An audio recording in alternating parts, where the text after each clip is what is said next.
নমস্কার, দ্য ওয়ালে আপনাদের স্বাগত।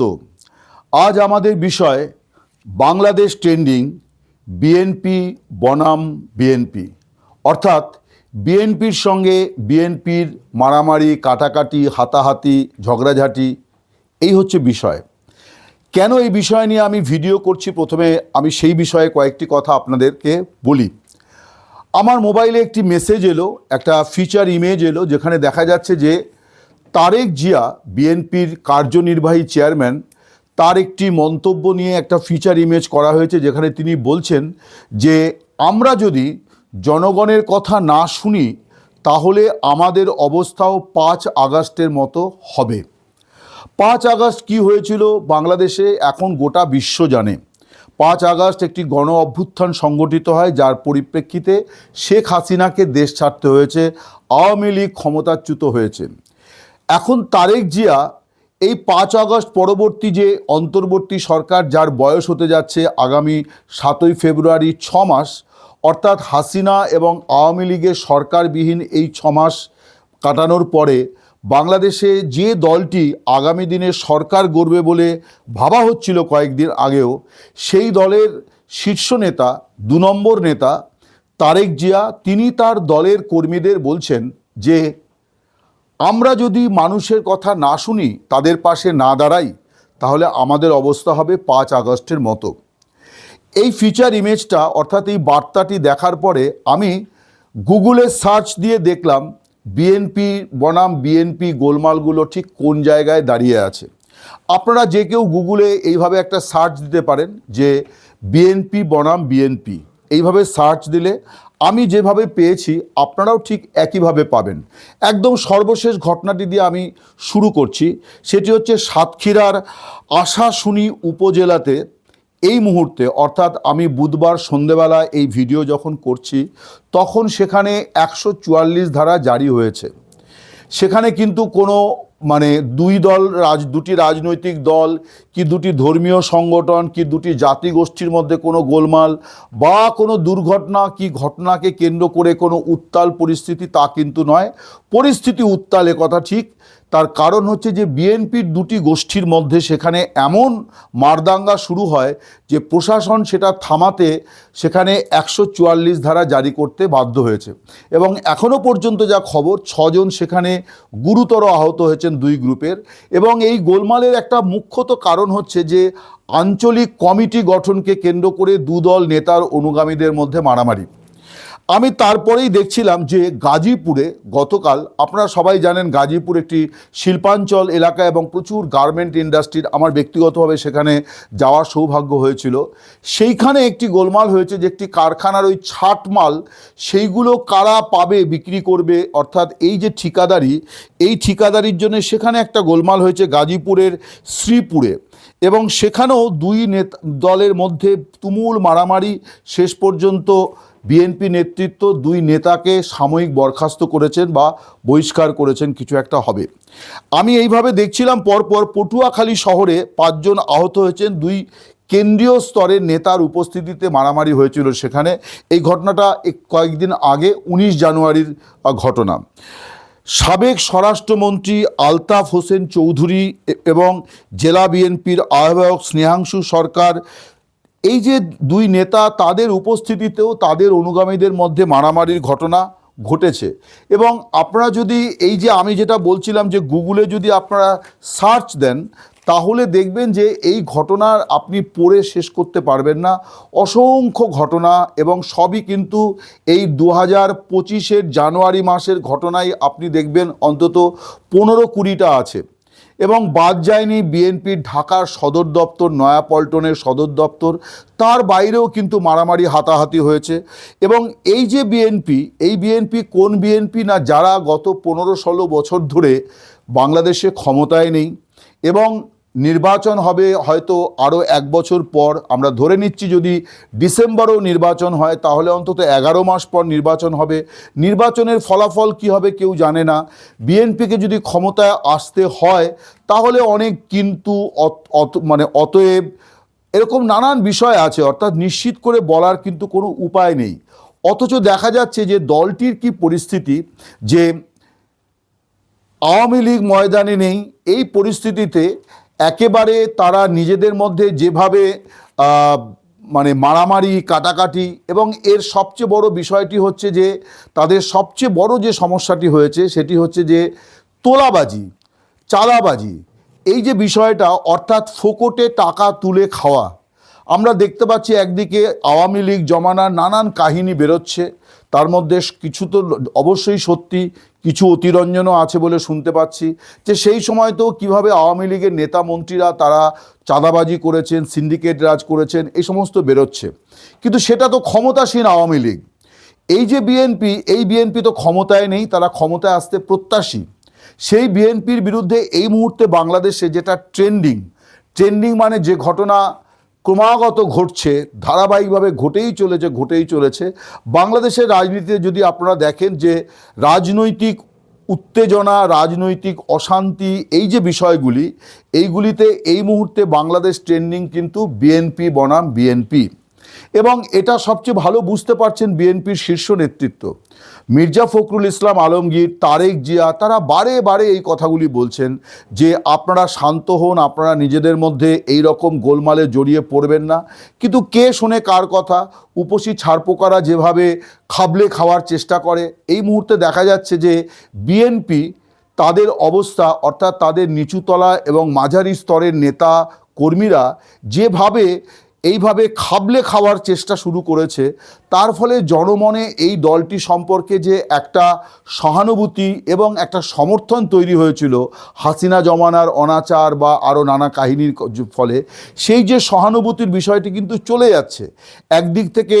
একদিকে বৈষম্য বিরোধী ছাত্র আন্দোলনের নেতৃত্ব, তারা বলার চেষ্টা করছে যে মুজিববাদ, জিয়াবাদ দুটোই বাদ, অর্থাৎ তারা বলতে চাইছে না আওয়ামী লীগ না বিএনপি, তারা কাউকেই বাংলাদেশে গ্রহণ করবে না।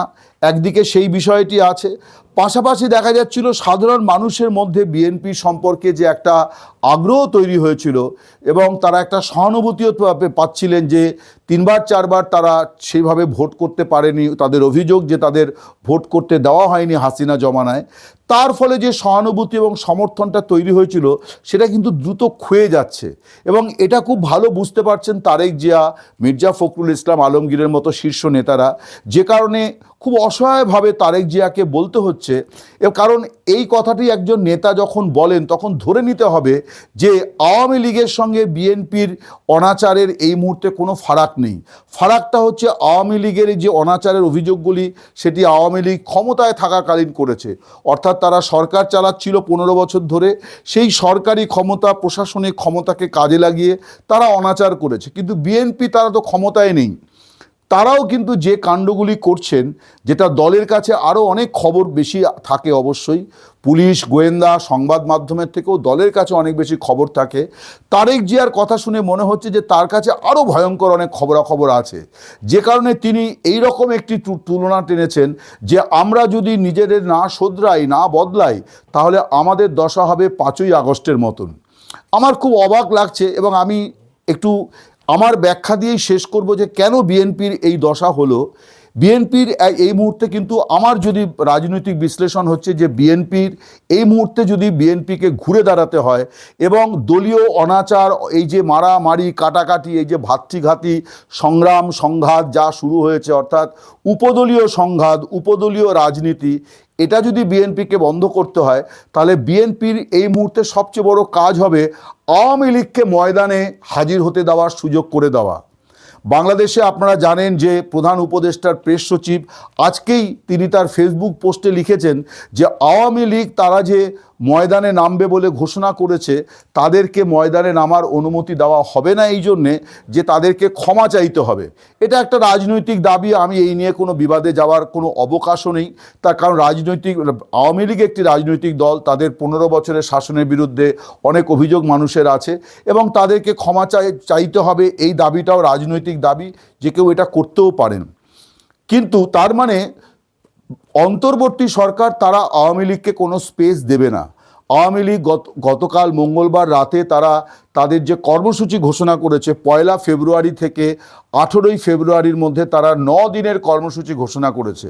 তার মধ্যে 18 তারিখে তারা একটা হরতালও ডেকে দিয়েছে, যেটা নিয়ে অনেকেই খুব বিস্মিত যে আওয়ামী লীগ এই মুহূর্তে বাংলাদেশে হরতাল ডাকার মতো কর্মসূচি তারা নিয়েছে।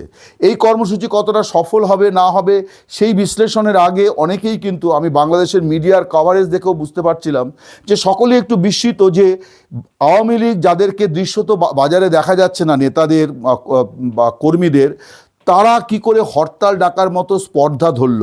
তার মানে কি তলে তলে তারা কি তাদের সংগঠন সাজিয়ে ফেলেছে, তাই কি তারা হরতাল ডাকলো? দেখা যাচ্ছে যে এই হরতাল করতে দেওয়া হবে না এবং আওয়ামী লীগের অন্যান্য কর্মসূচিগুলো করতে দেওয়া হবে না, এই মর্মে একটি সরকারি ঘোষণা ইতিমধ্যেই এসছে। দেশি বিদেশি বিভিন্ন সংবাদ মাধ্যম এই খবর খুব বড় করে প্রচার করেছে। আমার কিন্তু মনে হয় রাজনৈতিক জায়গা থেকে আমি যদি আমার মতো করে বিশ্লেষণ করতে পারি, তাহলে আমি বলবো যে আমি এর আগেও দু তিনটি ভিডিওতে বলেছি যে তেল আর জল মিশখায় হচ্ছে রাজনীতিতে।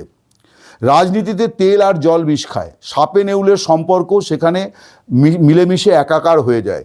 বিএনপিকে যদি তার রাজনীতি এবং তার সংগঠনকে বাঁচাতে হয়, তাহলে এই মুহূর্তে তাদের আরও একটি কাজ হবে, আওয়ামী লীগকে ময়দানে মুক্তভাবে কাজ করতে দেওয়া।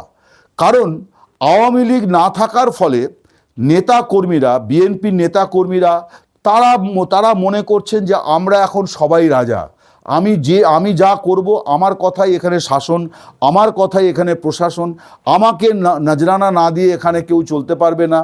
আমি তো কদিন আগে একটি ঘটনা এমনও আপনাদের কাছে পেশ করেছি যে বিএনপির এক নেতা একজন বাস চালককে বেধড়ক মেরেছিলেন এবং তারপরে সেই বাস চালক যখন প্রতিবাদ করেন তখন তাকে পকেট থেকে একটা ভিজিটিং কার্ড ধরিয়ে দেন, যেখানে তার বিএনপি দলের তিনি কোনো একটা পদে আছেন সেই পরিচয় দেখিয়েছেন। অর্থাৎ বিএনপির নেতা মারধর করবেন এটাই স্বাভাবিক, তার বিরুদ্ধে আবার প্রতিবাদ কিসের, এরকম একটি বার্তা দেওয়ার চেষ্টা হয়েছে।